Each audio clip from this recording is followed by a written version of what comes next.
This article is entitled, "Oh no, house prices are above marginal cost." Subtitle, "An academic debate continues about whether the price of housing should equal its marginal construction cost. Here's why that idea doesn't make sense." What is the marginal cost of producing an extra home? This article gets into the weeds and was prompted by this tweet about where the price of homes comes from, and I'm quoting from that tweet.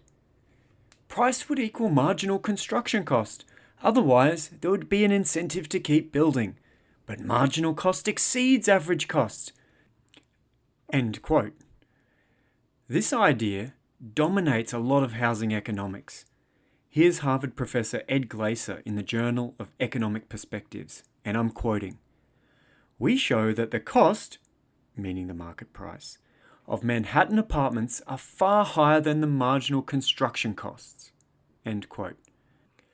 Comparing the market price of dwellings to marginal construction costs to claim regulations increase housing costs is the core piece of evidence relied upon to argue about the effects of planning regulations. Here's a study from RBA researchers Ross Kendall and Peter Tulip making a similar point, and below is a typical tweet making similar claims. And of course, there's links and an image of the tweet there. So, what does price is higher than marginal cost even mean? This section's called, "What's the marginal cost of extra homes?"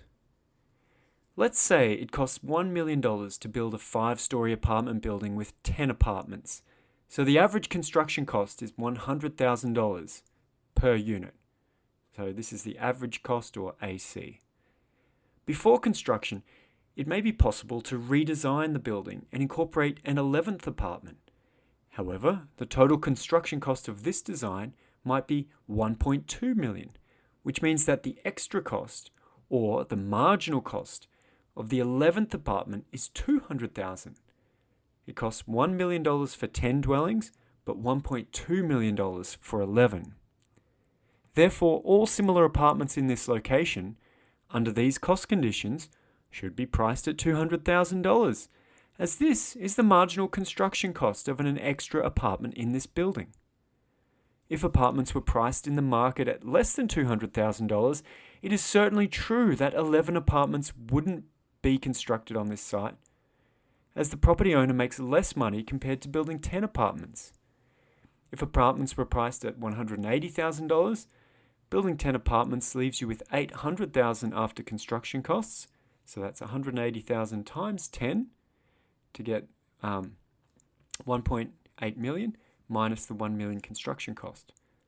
But building 11 leaves you only $780,000 because you get $180,000 times 11 as revenue minus $1.2 million in costs. When the number of apartments in a building is unconstrained, it is true that when and if a building is developed, it is optimal to not build any denser than where the marginal cost of adding another apartment to the building equals the market price of an apartment. But what is not true are the additional claims that a gap between price and marginal cost determines the price effect of regulations on density. Here's why. This section's called, "What's Wrong with This Claim?" and part 1 is called, "The Coastline Paradox," or Russian Doll Problem. We have so far only looked at an extra marginal dwelling per site, the marginal dwelling density, but there is also the marginal story per building. A marginal building, I'm just updating this, in a housing project are in a marginal building, and at each location there's a marginal housing project, the marginal project. Within each dwelling there's also the marginal square metre of extra space, the marginal size, which could come in the form of the marginal bedroom, bathroom, patio space, or extra car park, each with its own marginal cost. There are quality margins as well. Let's not forget that there is also the marginal dwelling built per period of time, what I could call the marginal absorption rate, to consider, something that is always ignored. Here's an illustration of this Russian doll of margins in new housing. And there's an illustration there of two buildings. Obviously, one of those is the marginal one, and it's marked the extra story on top, which is the marginal story, and out of that there's a marginal apartment, and so on. Here's the first problem. On which of these margins should price equal marginal construction cost? It can't be all of them. We know that construction cost for a dwelling with the same market value increases with density. Because of this, the smaller the margin you measure, the higher the marginal cost observed. Here's a table with a stylized round number construction cost profile for these margins for a housing project with 20 dwellings in the following arrangement. There are 2 buildings, 5 stories in each building, 2 dwellings per story, and 100 square meters per dwelling. Notice anything in this table? There are many margins mean many marginal costs. So I've put a table here. Well, the marginal project has a marginal cost of 1.8 million for 20 dwellings. So the marginal cost per dwelling at a project margin is 90,000. For each building that costs 1 million with 10 dwellings in it, each dwelling in the marginal building is 100,000. The marginal story in the building costs 350,000 and it's got 2 dwellings in it. So the marginal cost per dwelling at a story margin is 175,000. The marginal dwelling is 200,000 as we saw earlier. And the marginal square meter of extra space per dwelling is $3,500. So that's actually $350,000 on a per dwelling metric if we're measuring at the margin of a square meter. Now, imagine that I go and look at construction costs and market prices of buildings traded and see that the marginal cost of a building is 1 million, but the market price is 4 million. What can I infer here? Now imagine that I go and look at the construction costs of market prices of dwellings and find that the marginal cost is 200,000 and the market price is 400. What can I infer? Finally, I look at the construction cost and market prices of square meters of apartment space. Here, I see that the marginal cost is $3,500 per square meter, and the market price is $4,000 per square meter. These are all just arbitrary units of measurement.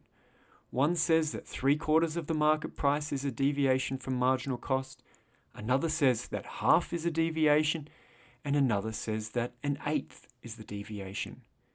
Which one shows the price effect of regulation? This problem is akin to the coastline paradox. Depending on the length of the ruler you use, you get a different length of the coastline.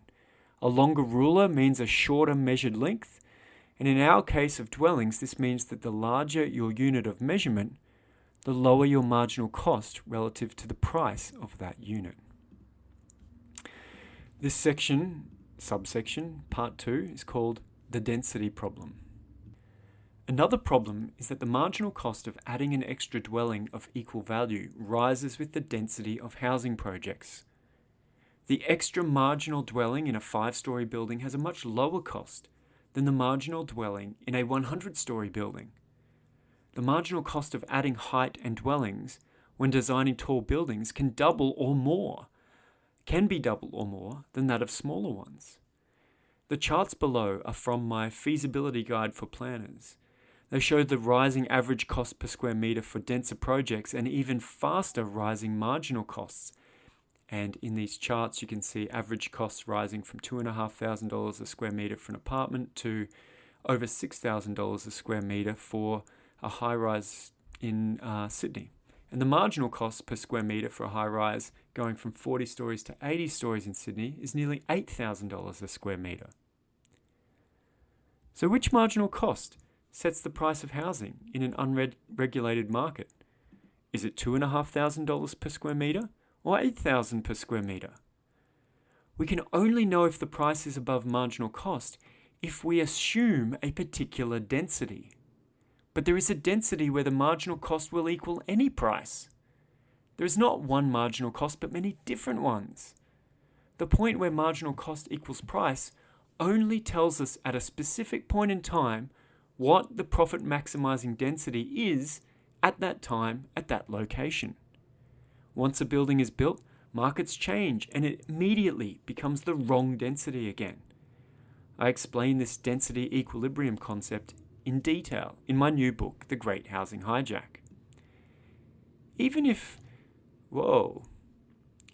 regulations limit density to a point where the marginal cost at that density is below the price, it doesn't tell us anything about the quantity of homes, since density and quantity are not the same. Section 3, the true marginal cost problem. The difference between density and quantity brings us to the final problem. The input cost of constructing one extra dwelling of density on a site is not the marginal cost of a dwelling per period. It is the marginal cost of density, or dwellings per site area. The marginal cost of building homes during this period, the marginal cost of production, must include the opportunity cost of the next best alternative. This includes the cost or benefit of waiting until the next period. At any density, whether this is regulated below a density that might otherwise be chosen, the marginal cost of developing homes today is the foregone benefit of waiting until tomorrow. Developing housing is a portfolio reallocation. Waiting provides a return from the increasing value of owning an undeveloped site asset and a return from interest on the cash asset that needs to be combined with that undeveloped land to get a new housing asset. There are also effects of building faster today that depress prices tomorrow. Thus, the marginal cost of building an extra home today, that is, the marginal cost of housing production or supply, is the foregone return from waiting. This is the problem I try and explain in my paper, Housing Supply Absorption Rate Equation, in the Journal of Real Estate Finance and Economics. But no one cares about this more appropriate marginal cost for some reason. Indeed, there's widespread confusion about density and supply. The whole idea that the marginal cost of extra housing density should equal the price stems from this misunderstanding. So what? This section is called So What? We need to throw out the idea that when the price is above the marginal cost, we have learnt something about the quantity of homes in a market relative to some optimum. Instead, all we know is that today's market prices mean higher densities are probably privately optimal for some property owners should they decide to build homes today. But will they? Because they know that there is a cost of developing today in the form of foregone returns to waiting.